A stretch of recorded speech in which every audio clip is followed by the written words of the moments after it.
రాజకీయం పక్కన పెడితే ద క్యూటెస్ట్ కపుల్ అని చెప్పి కూడా అంటూ ఉంటారు.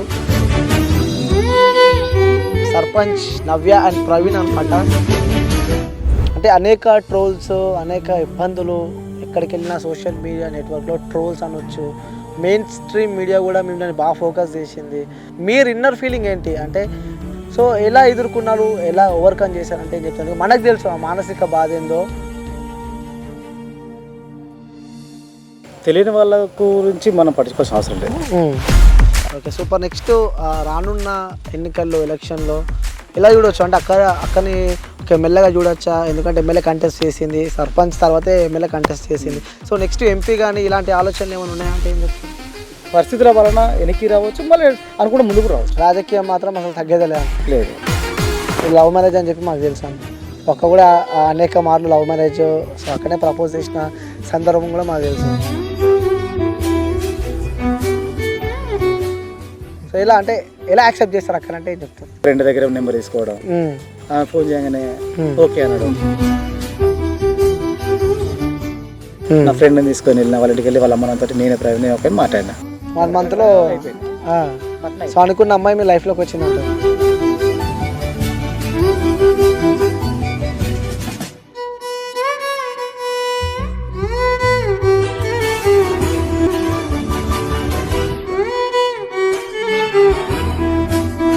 హాయ్ హలో నమస్తే, వెల్కమ్ టు ప్రైమ్ నౌ. నేను మీ యాంకర్ అనిల్. సో ఒక ఇంట్రెస్టింగ్ కపుల్స్ని నేను ఇంటర్వ్యూ చేయబోతున్నాను అనమాట. సో రాజకీయం పక్కన పెడితే ద క్యూటెస్ట్ కపుల్ అని చెప్పి కూడా అంటూ ఉంటారు. సో వాళ్ళు నెక్స్ట్ లెవెల్ వైరల్, వాళ్ళ వీడియోస్ వస్తేనే నెక్స్ట్ లెవెల్ వైరల్ అవుతూ ఉంటాయి అన్నమాట. సో ఆల్మోస్ట్ నేను ఎవరి గురించి చెప్పినా మీకు అర్థమైపోయి ఉంటుంది. So sarpanch Navya and Praveen అనమాట. సో గతంలో చాలా వైరల్ ఉన్నాయి. చాలా రోజుల నుంచి ఈ జంట కనిపిస్తలేదు. అసలు ఏమైంది, ఫైట్ చేసినారు, ఎక్కడ అన్యాయం జరిగినా మేము ఉన్నాం అని చెప్పి వాళ్ళు బయటకు వచ్చినారు. బట్ కొన్ని సంవత్సరాల నుంచి, సుమారు ఒక 2 సంవత్సరాల నుంచి కూడా వాళ్ళు తెరపైన కనిపించడం లేదు. సో అనేక ప్రశ్నలు ఉన్నాయి. వాళ్ళని ఇంటర్వ్యూ చేద్దామని చెప్పి కూడా జానకి పోరానికి రావడం జరిగింది. సో మనతో పాటు ప్రవీణ్ అన్న అలాగే సర్పంచ్ నవ్య గారు కూడా మన దగ్గర ఉన్నారు. వాళ్ళ మాటలు అడిగి అసలు ఏం జరిగింది తెలుసుకునే ప్రయత్నం అయితే చేద్దాం. సో అన్న నమస్తే, ఎలా ఉన్నావు అన్న? అక్క నమస్తే. అన్న సూపర్ సూపర్ అన్న, ఎలా ఉన్నావు అక్క? సంతోషంలో ఉన్నట్టున్నా అక్క అన్న పక్కన ఉంటే. ఓకే సో ఎలా ఉందన్న లైఫ్? పర్లేదు, హ్యాపీ. మనం ఎప్పుడు హ్యాపీ ఉండడానికి ప్రయత్నం చేస్తాం. అంతే, హ్యాపీ ఉన్నారంటారు. చాలా హ్యాపీ. మనసుల నుంచి చెప్తున్నారా లేకుంటే నోటి నుంచి చెప్తున్నారా అన్న? లేదు, హ్యాపీ ఉన్నామంటే ఉండాల్సిందే, హ్యాపీనే కోరుకోవాలి. అంటే హ్యాపీనెస్ని గతంలో కూడా మీరు కోల్పోయారు కాబట్టి ఇప్పుడు హ్యాపీగా ఉన్నారు అంటే నమ్మమంటారా? నమ్మొచ్చు. అంటే మనిషికి అన్నీ వస్తాయి, కానీ మనకు హ్యాపీనెస్ తీసుకోవాలి. హ్యాపీనెస్ కానీ తీసుకోవడం వల్ల మనకైతే లాభం లేదు. అంటే మనకి ఏది అవసరమో దాన్ని తీసుకోవాలి, అవసరాన్ని వదిలేయాలి. అంతే అంటే నేను ఎప్పుడు ఏ సిచ్యువేషన్ వచ్చినా, ఎలాంటి సందర్భం వచ్చినా హ్యాపీనెస్ గానే వెళ్ళిపోతా అంతే. అంటే అనేక ట్రోల్స్, అనేక ఇబ్బందులు, ఎక్కడికి వెళ్ళినా సోషల్ మీడియా నెట్వర్క్లో ట్రోల్స్ అనొచ్చు, మెయిన్ స్ట్రీమ్ మీడియా కూడా మిమ్మల్ని బాగా ఫోకస్ చేసింది. సో ఇలా అయినప్పుడు ఎందుకు అడుగుతున్నా అంటే అనే ప్రశ్న చాలా గ్యాప్ వచ్చింది. సో అంతా మర్చిపోయి ఉంటారు కంటెంట్. బట్ మీరు ఇన్నర్ ఫీలింగ్ ఏంటి అంటే మేము పోరాడుతున్నామని చెప్పి చెప్తూ ఉన్నారు, తెరపైకి వచ్చారు, నవ్య గారు కూడా తెరపైకి వచ్చారు, తర్వాత కనిపించడం లేదు. ఇప్పుడు మీ కొన్ని ఇష్యూస్ వల్ల నేను తెరపైకి రావాలి అని చెప్పి చెప్పింది కాబట్టి సో ఎలా ఎదుర్కొన్నారు, ఎలా ఓవర్కమ్ చేశారంటే ఏం చెప్తాను. మనకు తెలుసు ఆ మానసిక బాధ ఏందో. ఒక అమ్మాయి కానీ ఒక అబ్బాయి కానీ ఆన్ స్క్రీన్కి తీసుకొస్తే ఆ ఇబ్బందులు, పెయిన్స్ ఎలా ఉంటాయో చుట్టుపక్కల వాళ్ళు కానీ కుటుంబ సభ్యులు అందరికీ తెలుసు. బట్ మీరు ఎలా ఓవర్కమ్ చేశారంటే ఏం చెప్తారు మీరు? నిజం తెలుసు కదా మనకు. నిజం తెలియనప్పుడు మనం ఎలా ముందుకెళ్ళి తెలుసు. నిజం తెలుసు కాబట్టి మనం తెలియని వాళ్ళ గురించి మనం పట్టించుకోవాల్సిన అవసరం లేదు. అవతల వాళ్ళకు ఏందనేది తెలిసినప్పుడు మాట్లాడతారు, తెలియని వాళ్ళు ఎన్నైనా మాట్లాడతారు. కానీ మనకు నిజం అంటే తెలుసు కాబట్టి మన నిజాన్ని బట్టి మనం ముందుకెళ్ళాలి. మీరేమో నిజం అంటున్నారు, అదేమో అబద్ధం అంటున్నారు. మరి తెలియని వాళ్ళు మాట్లాడతారు, కానీ వాళ్ళ ఆలోచనకు మనం బాధ్యులం కాదు కదా, దాన్ని తీసుకొని ముందుకు వెళ్ళలేం కదా. మనకు తెలిసింది, మనకు జరిగింది, మన నిజాంతో మనం ముందుకు పోయినప్పుడు మనం కట్టుకెళ్తాం. కానీ ఒకరి ఆలోచనకు మనం బాధ్యులు కాలేమో, ఆలోచన తీసుకోవాల్సిన అవసరం లేదు. 2 రకాలుగా ఉంటాయి దానికి. ఒక నాణ్యత 2 వైపులు అన్నట్టుగా అన్ని రకాలుగా ఉంటారు. తెలిసికొని అర్థం చేసుకొని ఆలోచన విధానం కొంత ఉంటుంది, తెలియక మాట్లాడుంటారు. అట్లా తెలియకుండా మాట్లాడడం వల్ల తప్పుగా భావించడం లేదు, తెలిసినగా మాట్లాడిన వాళ్ళని మనం స్వీకరించక ఉండడం లేదు. కాబట్టి మనకు నిజాం తెలిసిన వాళ్ళ వైపు వెళ్తాం. మరి ఎందుకు సైలెంట్ అయిపోయారు? సైలెంట్ ఏం లేదు, మనకున్న కుటుంబ పరిస్థితి.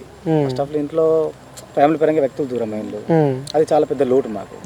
కాబట్టి తర్వాత గతంలో మనం సర్పంచ్ ఉన్నప్పుడు మన బాధ్యత మనం కుటుంబానికి తండ్రి గెట్టడం, సర్పంచ్ గ్రామాన్ని చూసుకోవాల్సి, ఆ రకంగా మా బాధ్యత నెరవేర్చినాము.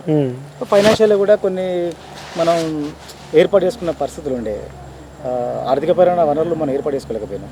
దానివల్ల కొంత ఫైనాన్షియల్ కూడా బ్యాక్ అయిపోయినాం. కాబట్టి ఇప్పుడు ఆర్థిక పరిస్థితులను మెరుగుపరుచుకుంటూ ప్లస్ కుటుంబంలో వచ్చిన సమస్యలను కూడా మనం ఎదుర్కొంటూ ముందుకు పోవాల్సి వస్తుంది. కాబట్టి మనం ప్రస్తుతం అప్పుడున్న ఆడబిడ్డ, ఎందుకంటే పదవిలో ఉన్నప్పుడు మనం ఆర్థికంగా ఉన్నా లేకున్నా మన బాధ్యత మనం నెరవేర్చాలి. బట్ ఇప్పుడు బాధ్యత కొంచెం తగ్గినాయి కాబట్టి కుటుంబపరంగా మనకున్న రెస్పాన్సిబిలిటీ ఏంటి, కష్టాలు ఏమొచ్చినాయి, వాటిని ఎలా దాటుకుంటే అనే ఆ ధోరణిలో ముందుకు సాగుతున్నాం. ఓకే, సో చెట్టుకున్న కాయలు బాగా కొడతామంటే కదన్నా, చెట్టుకున్న కాయలని బాగా కొడతారంట కదా మీరు అంటున్నా? అట్లే చెట్లు ప్రకృతి చాలా అందమైనది, చాలా ఇస్తుంది. మంచి పనులు ఉంటాయి, చెడు పనులు ఉంటాయి. చెట్టు కింద బతికే జీవులు ఉంటాయి, చెట్టు కింద నలిగిపోయే మొక్కలు కూడా ఉంటాయి. చెట్టు రెండు రకాలు ఉంటాయి. కాబట్టి మనం అన్ని చెట్లను ఒక రకంగా తీసుకోవాల్సిన అవసరం లేదు. అన్ని చెట్లని కూడా ఎవరు కొట్టరు కూడా. చెట్టు కొట్టకుండా చెట్టుకు చెట్టు రాలి ఫలాలు ఇచ్చే చెట్లు కూడా ఉంటాయి, కానీ ఆ కింద చెట్లు మింగే చెట్లు కూడా ఉంటాయి. కాబట్టి ప్రకృతి చాలా గొప్పది, మనం ఎప్పుడు ఒక రకంగా తీసుకోవాల్సిన అవసరం లేదు, కొట్టాల్సిన అవసరం కూడా లేదంటావు? అస్సలు అవసరం లేదు. ఆ చెట్టు దాని యొక్క విలువను బట్టి అది కొట్టించుకుంటుందా మొక్కించుకుంటుందా అని ఆ చెట్టు స్వభావాన్ని బట్టి అది ఇచ్చే ఫలితాలను బట్టే ఉంటుంది. కాబట్టి మన చెట్టును గొప్పదనడానికి లేదు, అది గొప్పది కాదు అనడానికి లేదు, అది ఇచ్చే రిజల్ట్ని బట్టే. ఇప్పుడు మనం ఎన్నో చెట్లు ప్రకృతిలో తినేటి ఉంటాయి, ఆహారం విషమయ్యేటి ఉంటాయి. కాబట్టి మనం తినేదాన్ని ఎట్లా రిస్క్ చేసుకోవాలి, విషయాన్ని ఎట్లా రిస్క్ చేసుకుంటాం అనేది మన యొక్క పరిస్థితులను బట్టే మనకు నేర్పుతుంది. అవునా? ఇంకోటి ఓపెన్గా అడుగుతానా, ఎంతవరకు ఉంటుంది అని ఆస్తి ఎవరికి? మీకు. ఆస్తులు అనేది ఎప్పుడు అది శాశ్వతమైనది కాదు, అశాశ్వతమైనది కాదు. కానీ మనకంటూ ఉన్నంతలో ఎలా ఉన్నాం, మనకు జీవనం గడుస్తుందా లేదని ఇంపార్టెంట్. మా తండ్రి గారి ద్వారా నాకు కొంత కష్టపడి అయినా, వాళ్ళ నాన్న దగ్గర నుంచి కొంత వచ్చినా, మా నాన్న కష్టపడి ఇంత ఏదో పని చేసుకొని సంపాదించి పెట్టిండు. బట్ నాకున్న కొన్ని రాజకీయ ఏంటంటే ఇష్టం, బాగా సమాజ సేవ చేయాలి, పొలిటికల్గా ఎదగాలి, భారత రాజ్యాంగం ప్రకారం ఒక లీడర్షిప్ మెయింటైన్ చేయాలనేది, ఆ రకంగా నేను ముందుకు వచ్చిన. నేను కొద్ది అవసరం మించి ఖర్చులు పెట్టుకోవడం కావచ్చు, లేకపోతే ఒక ప్రణాళిక ఏర్పాటు చేసుకోకపోవడం కావచ్చు, కొంత చేసిన పనుల వల్ల కావచ్చు, ఏంటంటే దానివల్ల కొంత నేను పోగొట్టుకున్నాను. బట్ ఆస్తులు పోయినా అని చెప్పి బాధ లేదు. జీవనం అయితే ఇప్పుడు చాలా మంది కంటే కాళ్ళు చేతులు కళ్ళు పని చేసుకోవడానికి పని అయితే జ్ఞానం చదువు అన్ని మా నాన్న నాకు ఇచ్చిండు. వాటికంటే విలువైన ఆస్తి మన జ్ఞానం. అంటే ఆస్తులు లేవు కానీ డబ్బులు ఉన్నాయి. ఆస్తి డబ్బులు అన్ని కలుపుతున్నాయి ఆస్తి. అంటే ఆస్తులు అంటే ల్యాండ్ అవి లేవు కానీ సంచి నిండా డబ్బులు అయితే ఇంట్లో అక్క ఏమంటావు? తీసుకోవచ్చు, ఉంటే తీసుకోవచ్చు, ఉండి దాచుకోవడం. సేవ చేసుకున్నాం తప్ప మేము ఆస్తులు సంపాదించుకోలేదు. ఆస్తుల కోసం ఏనాటి వాడపడలేదు, ఆస్తుల మీద ఏర్పాటు చేసుకున్న ప్రణాళికలు ఏర్పాటు చేసుకోలేదు, పని చేసుకుంటూ పోయినాం తప్ప ఎలా సేవ్ చేసుకోవాలి ఎలా అని ఒక ఆలోచన ప్రణాళిక లేకుండా పోయినా వాస్తవంగా. అది మా పొరపాటు వాస్తవంగా. ఒక ఆర్థికమైన క్రమశిక్షణ అనేది లేకుండా పోవడం వల్లనే మేము వెనక్కి వచ్చినాం. బట్ డబ్బులు ఆస్తులు ఇవన్నీ నేను ఎప్పుడు పట్టించుకోను. లైఫ్ ఇలా ఉన్నాం, బతుకున్నాం, గొప్ప విషయం. నిన్న మన నా బామ్మది చాలా దగ్గర బామ్మ, చాలా ఫ్రెండ్స్ లాగా ఉండేవాళ్ళం. అనుకోకుండా సమస్య వచ్చింది, 2-3 సంవత్సరాలు పోరాడినాం, 2 years నుండి కాపాడుకోలేకపోయినాం. అది మాకు లోటు అక్కడ తప్ప. ఈ ఆస్తులు ఉన్నాయి పోయినాయి ఇవన్నీ సెకండరీ విషయం. ఏం లేని వాళ్ళు హ్యాపీ పోతున్నారు, అన్ని ఉన్నాళ్ళు కష్టంగా పోతున్నారు. కాబట్టి ఎన్నో చూస్తున్నాం ప్రపంచంలో. మనం అన్నిటి చూసుకున్నప్పుడు ఆ రోడ్డు మీద కాలు లేకుండా కన్ను లేకుండా ఎంతోమంది పాపం భిక్షాటం చేసుకుని బతికే వాళ్ళు కూడా ఉన్నారు. కష్టం చేసుకున్నాకి దేవుడి వల్ల కొన్ని వనరులు లేకపోవడం వల్ల. కాబట్టి మనకు అన్నీ ఉన్నాయి కాబట్టి అంతకంటే ఏం కావాలి మనకు? అన్నిటికంటే విలువైంది ఆస్తులు పాస్తులు. ఆరోగ్యం చాలా ఇంపార్టెంట్. కాబట్టి ఆరోగ్యంగా ఈరోజు మనం మంచిగా ఉన్నాం, అది చాలు. కానీ అన్నీ ఉండి ఆరోగ్యం కనీసం కోట్లకు ఉండి కూడా అన్నం తినలేకపోతాను. గట్టిగా తిన్న రోగమే, తినకున్న రోగం, అలాంటి పరిస్థితులు అందరికీ ఉన్నాయి. కాబట్టి మనం అన్నిటికంటే విలువైన ఆస్తి ఆరోగ్యము, కుటుంబము, ఫ్యామిలీ. ఉన్నాం, సంతోషంగా ఉన్నామంటే చాలు. Okay, super. నెక్స్ట్ రానున్న ఎన్నికల్లో ఎలక్షన్లో ఎలా చూడవచ్చు అంటే అక్కని ఒక ఎమ్మెల్యేగా చూడొచ్చా? ఎందుకంటే ఎమ్మెల్యే కంటెస్ట్ చేసింది, సర్పంచ్ తర్వాతే ఎమ్మెల్యే కంటెస్ట్ చేసింది. సో నెక్స్ట్ ఎంపీ కానీ ఇలాంటి ఆలోచనలు ఏమైనా ఉన్నాయా అంటే ఏం చెప్తారు? ఏదైనా కాలం నిర్ణయిస్తుంది. రాజకీయాలు అనేది కావాలనుకున్నాం, అనుకుంటే అవకాశం వచ్చింది, ఒక పదవిలోకి వచ్చిన మాకున్నంత బాధ్యత మేము నెరవేర్చినాం. సరే, ఎవరేం కూడా ఏ స్థాయిలో ఉన్న వాళ్ళు చిన్న వార్డు మీద సాయం చేసి ప్రధానమంత్రిగా కూడా పట్టు చేయాలని అన్ని ఒకటేసారి కావు. ఇప్పటి మనం ఎంతోమంది 15-16 మంది ప్రధానమంత్రి చూసినాం, దేశంలో ఇంకా చాలా ఉన్నాయి చేయాల్సినవి. సీఎంలో చూసినాం, సర్పంచ్ చూసినాం, అంటే జరుగుతూ ఉంటుంది అప్పుడు నిరంతరం అప్పటికి. ప్లస్ పదవులు కూడా రావచ్చు పోవచ్చు. కాబట్టి ఏ సందర్భంలో మనకి ఏ అవకాశం వచ్చినా రాజకీయంగా అందుకోవడానికే ఎదురు చూస్తూ ఉంటాం. ఎలాంటి అవకాశం వచ్చినా రాజకీయం ముందుకెళ్ళడమే, రాజకీయం చేయడమే మా వృత్తిగా పెట్టుకున్నాం అనేది ఎప్పుడోసారి ఎన్నిసార్లు చెప్పినా. కాబట్టి ఉన్న తగ్గేదే లేదంటే రాజకీయాల్లో ఉన్న సిచ్యువేషన్ కొన్ని పరిస్థితుల వలన వెనక్కి రావచ్చు, మళ్ళీ అనుకుంటే ముందుకు రావచ్చు. రాజకీయం మాత్రం అసలు తగ్గేదేలే అంటారు. లేదు, మనము రాజకీయంగా వ్యక్తిగతంగా మనం ముందుండి పోవచ్చు, ఎవరినైనా ముందుండి నడిపేయడానికి కూడా మనం మా వంతు బాధ్యత మేము చేస్తాం. సిద్ధంగా ఉన్నారంట. ఓటు హక్కు కానీ రాజ్యాంగం అనేది కానీ అది మా బాధ్యత. ఖచ్చితంగా దాన్ని ఉపయోగించుకోవాల్సిన అవసరం ఉన్నది, దాన్ని ఖచ్చితంగా ఉపయోగిస్తాం.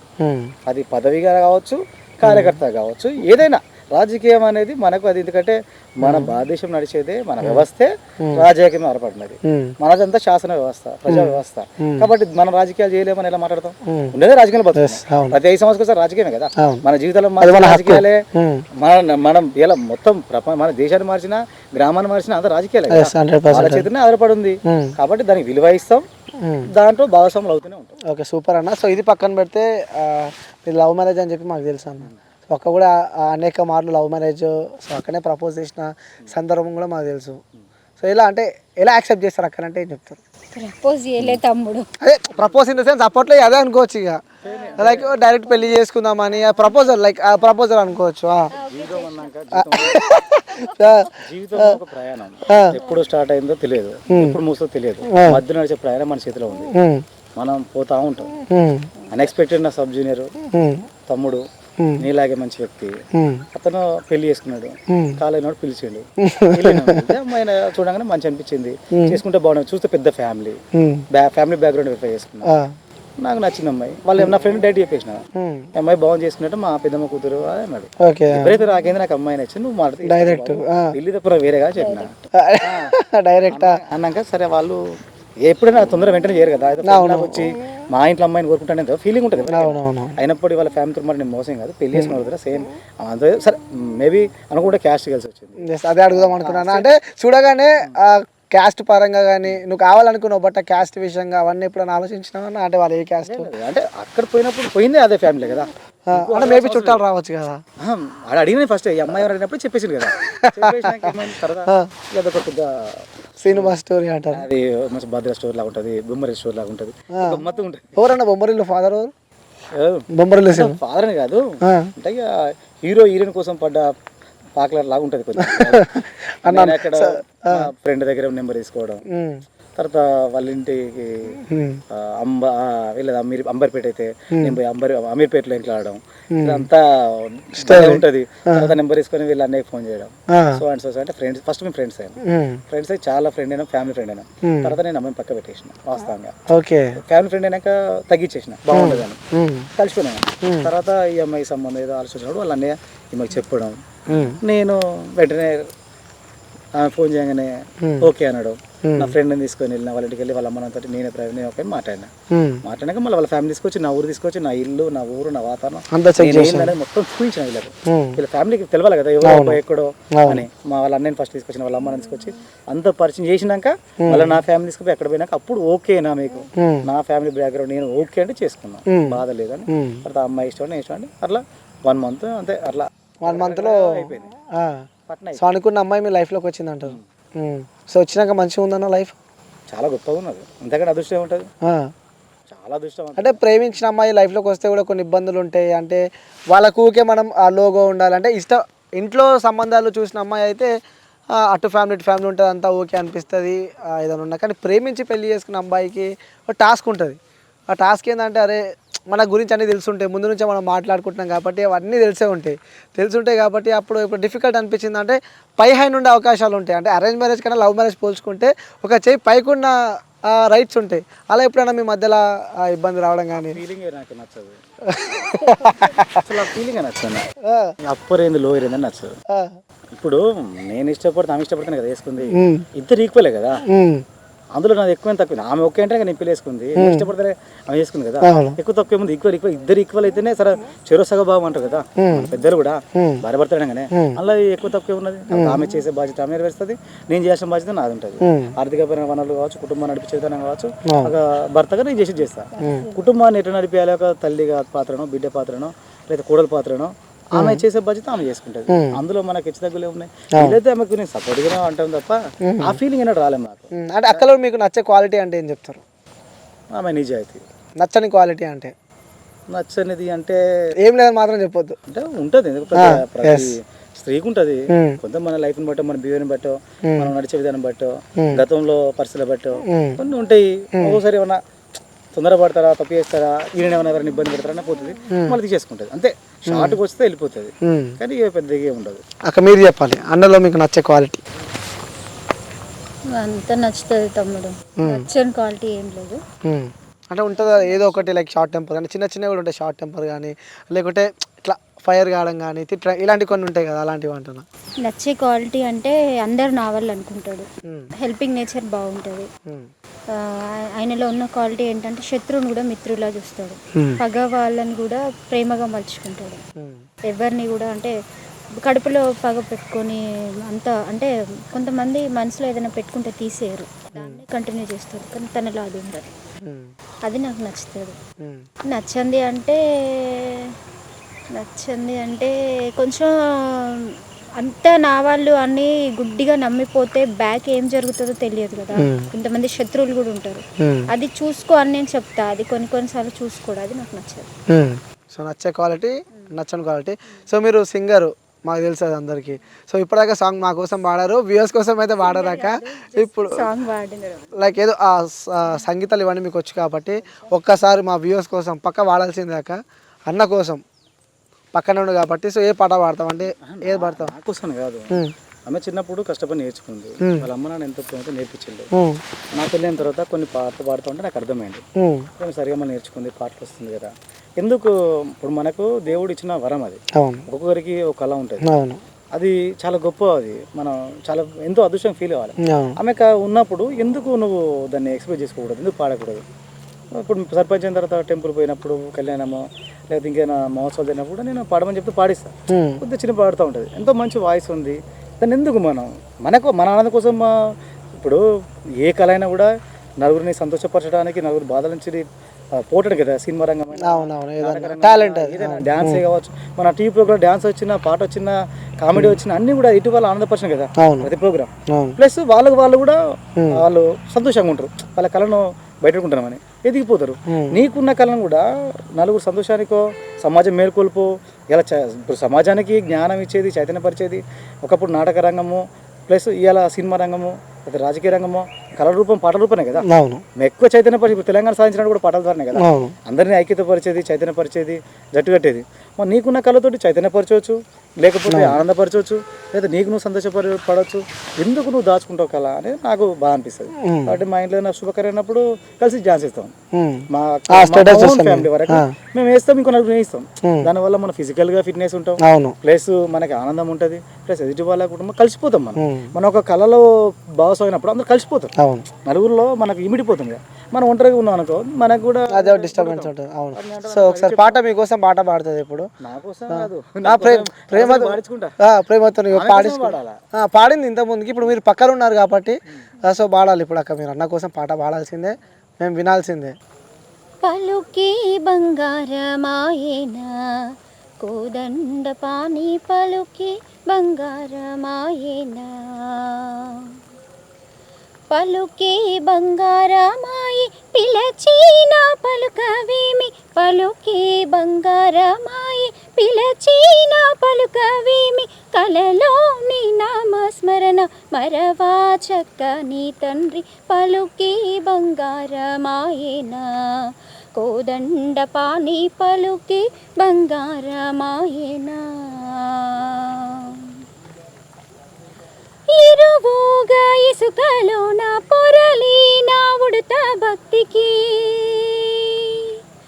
ఇరువుగా ఇసుకలోన పొరలిన ఉడత భక్తికి, నిరనమ్మి తిని తండ్రి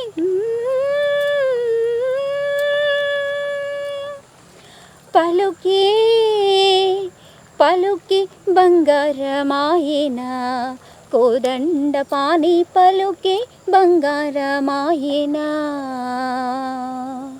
పలుకే బంగారమాయి పిలచిన పలుకవేమి, పలుకే బంగారమాయి పిలచిన పలుకవేమి కలలో నీ నామస్మరణ మరవా చక్కని తండ్రి పలుకి బంగారమాయేనా కోదండ పాని పలుకి బంగారమాయేనా.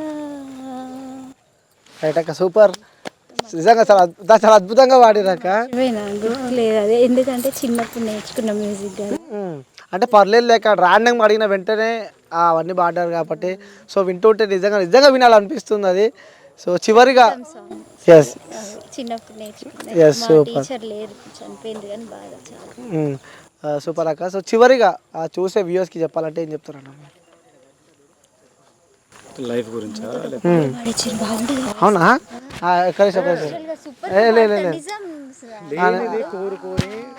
ఏం కాదు న్యాచురల్ గా బాలసుబ్రహ్మణ్యం వాయిస్ లెక్క కొంచెం లో స్పీడ్ లో నేను విన్నా, నేను అబ్జర్వ్ ఈయనకు తెలియదు, నాకు తెలుసు ఎక్కువ రికార్డ్ అవుతుంది. నేను పాటలు పాడింది లేదు, పాటలు పాడేది ఉండదు, నేను వస్తే దాచుకోను. పాడాలన్న పాడాలి దాచుకోవాల్సిన అవసరం అక్క నీ కోసం పాడింది. ఇప్పుడు వచ్చే కాబట్టి పాడి మస్తుంది అక్క, బాగుంది, చాలా బాగుంది, నిజంగా బాగుంది.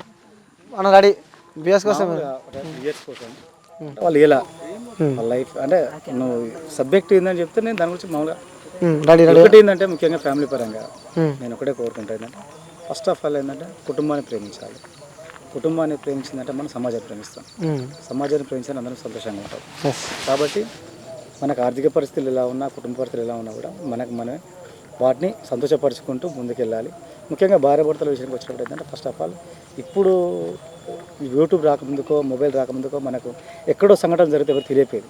కానీ ప్రస్తుత రోజులలో పొద్దున్న లేస్తే సాయంత్రం వరకు అందరూ యూట్యూబ్లలో సోషల్ మీడియా ఎన్నో సంఘటనలు నిజంగా చాలా బాధాకరం. భార్యను భర్తలు చంపడం, భర్తలను భార్య చంపడం, తల్లిని కూడా చంపుతున్నారు పిల్లలు. అంటే అంత పరిస్థితులు ఏంటంటే ఇప్పుడున్న ముఖ్యంగా కొన్ని అలవాట్లు కావచ్చు, సమాజంలో చూస్తున్న పరిస్థితులు కావచ్చు, చాలా కుటుంబాలలో అవి కోల్పోతున్నారు నైతిక విలువలు. కాబట్టి ముఖ్యంగా ఏంటంటే మన పిల్లలకు రాబోయే తరాని కన్నా ఉన్న వాళ్ళకైనా మన బాధ్యతగా మన కుటుంబాలలో నేర్పించుకుంటేనే సమాజం బాగుపడుతుంది. పిల్లలు చిన్న పిల్లలు ఇలా ఎన్నో మాదక ద్రవ్యాలకు అలవాటు పడి గంజాయి కానీ ఇంకా చాలా వాటికి అలవాటు పడి ఇలా కుటుంబాలను చాలా చిన్న వినమే అయిపోతున్నాయి. చిన్నతనంలోనే ఇలా తాగుడు బానిసలే, చిన్నతనంలోనే వాళ్ళు అనారోగ్య పాలైపోయి చనిపోతున్నారు. ఇప్పుడు చూస్తే సమాజంలో చాలామంది భర్తలు కోల్పోయిన ఆడవాళ్ళు చాలామంది కనిపిస్తున్నారు. మనం ఊళ్ళకి వెళ్తే ఎందుకు కోల్పోతున్నారంటే వాళ్ళకు అసలు చిన్న వాళ్ళకు ఈ డ్రింకింగ్ అలవాటు ఉండి కొత్త రోగాలు వచ్చి తక్కువ వాళ్ళ టైప్ చనిపోవడం వల్ల వాళ్ళు ఒంటరి వాళ్ళు అయిపోయి భరించలేని కష్టాలను భరిస్తున్నారు. చిన్న పిల్లలు ఉండి భర్త లేకుంటున్న వాళ్ళు ఎంత భరిస్తున్నారు. దయచేసి ఒకటే కోరుకుంటున్నాను ఏంటంటే కుటుంబాన్ని ప్రేమించిన వాళ్ళు కొన్ని కట్టుబాట్లకు కొన్ని పద్ధతులు అలవాటు పడతారు. కాబట్టి వాళ్ళని కాపాడుతుంటే కుటుంబాన్ని కాపాడిన వాళ్ళు, కుటుంబాన్ని కాపాడితే సమాజాన్ని కాపాడిన వాళ్ళైతే. కాబట్టి నేను అంటే ముఖ్యంగా ఏంటంటే నైతిక విలువలు కలిగి జీవించాలని కోరుకుంటాను. థ్యాంక్ యూ అన్న, thank you so much. So ఇలానే మీరు ఎప్పుడు ఉండాలని చెప్పి మనస్ఫూర్తిగా కోరుకుంటున్నా. సో ఇంటర్వ్యూ అడిగిన వెంటనే ఇచ్చినందుకన్నా థ్యాంక్ యూ సో మచ్ అన్న. అంటే రియలీ నువ్వు అంటే ఒక మాకు ఏంటంటే సరే ఎంతోమంది ఛానల్స్ వచ్చి వెళ్ళిపోయిండు, ఈ సమాజాన్ని మార్చేది, సమాజానికి ఇలా విషయాన్ని అందించేది మీరే. సరే ఎంతోమంది వాళ్ళ కష్టాలు చెప్పుకున్నా లేకపోతే వాళ్ళకి వచ్చిన కళను బయట చెప్పినా సమాజానికి మంచి చెడు మీ ద్వారా ఎక్కువ పోతుంది. అంటే ప్రతి ఒక్క దగ్గర కాబట్టి నేను రిక్వెస్ట్ నువ్వు రావడం అంటే నువ్వు అడగంగానే మాకున్న పరిస్థితి ఇబ్బందులు ఉన్నా లేకపోతే ఎలా ఉన్నా, ఎందుకంటే మంచి కోసము వచ్చినామంటే కొంత మంచి సమాజానికి ఇవ్వచ్చు, ప్లస్ నీతో పంచుకోవచ్చు, నేను కలవచ్చు, మాకు తమిళ లాంటి మన ఒక. కాబట్టి ఒకటే కోరుకుంటున్నా, సమాజంలో ఎన్నో సంఘటనలు జరుగుతాయి, చాలా ఉన్నాయి, సమాజానికి ఉపయోగపడే కంటెంట్ ఏదైనా కూడా ఒక్క వ్యక్తి అయినా మార్పు లేకపోతే ఒక్కరికన్నా మేల్కొల్పు లేదా ఒక్కరికన్నా సమాచారం అంతే మంచి జరుగుతుంది. అది ప్రభుత్వ పరంగా కావచ్చు, లేదా వ్యక్తిపరంగా కావచ్చు, లేదా కుటుంబపరంగా కావచ్చు. సమాజానికి వీలంత వరకు యూట్యూబర్స్ అందరినీ ఒకటే కోరుకుంటున్నా అంటే మంచి చేస్తున్నారు, చాలా వరకు ఎన్నో కొన్ని తెలియని కొత్త విషయాలు తెలుస్తున్నాయి, మంచి విషయాలు, కుటుంబాల మేల్కొల్పు, కుటుంబాల బాగోలు, ఇంకా ఇప్పుడు ప్రభుత్వం తీసుకొచ్చినట్టుగా మాదక ద్రవ్యాల మీద అంటే వాటికి అవగాహన కల్పించడానికి ఇలాంటి కార్యక్రమాలు చేయాలని కోరుకుంటున్నా. Really very happy. నిజంగా నీ యొక్క ఆలోచన విధానం లేదా ప్లస్ నీ యొక్క అడిగే విధానము, నువ్వు తీసుకునే కంటెంట్ చాలా గొప్ప ఉంటుంది. నాకు ఇప్పుడు ఏంటంటే కొత్తగా నీకు కంగ్రాచులేట్ చెప్పింది అంటే అప్డేట్ చేసేది నువ్వు సొంతగా ఛానల్ పెట్టామని తెలిసింది. రియల్లీ ప్రైమ్ నౌ అనేది అది ప్రైమ్ మినిస్టర్ లెవెల్లా దేశం లెవెల్లా ఎంతో గొప్ప ప్రైమ్ మినిస్టర్. నీ ప్రైమ్ నౌ కూడా ఎంతో మందికి ప్రపంచంలో ఉన్న నలుమూలలకు కూడా నీ యొక్క సమాచారం వెళ్ళాలి. నీ ఛానల్ కూడా అంత డెవలప్ కావాలి, మంచి కంటెంట్ తిరిగిపోవాలి. సబ్స్క్రైబర్స్ కూడా కోరుకున్నా టకటక సబ్స్క్రైబ్ తీసుకోవాలి అనిల్ దగ్గర. ఎందుకంటే అంత గొప్ప విషయాలు తెలియపరుస్తాడు, మంచి కంటెంట్, మంచి వ్యక్తులను. సమాజంలో ఎంతోమంది మనకు గొప్ప వాళ్ళు ఉన్నారు, వాళ్ళనే మనం తీసుకొని వాళ్ళు ఏం సందేశిస్తాను అలాంటి విషయాలను నువ్వు ఎన్నో తీసుకొని ఈ సమాజ బాగు చేసే దాంట్లో నువ్వు పూర్తి భాగస్వామ్యాన్ని కోరుకుంటూ నీ ఛానల్ తొందరగా ఎంతో గొప్పగా పైకి ఎదిగి గొప్ప వ్యక్తిగా నువ్వు ఎదగాలని మనస్ఫూర్తిగా కోరుకుంటున్నాను. థ్యాంక్ యూ అన్న, thank you so much. So thank you అక్క.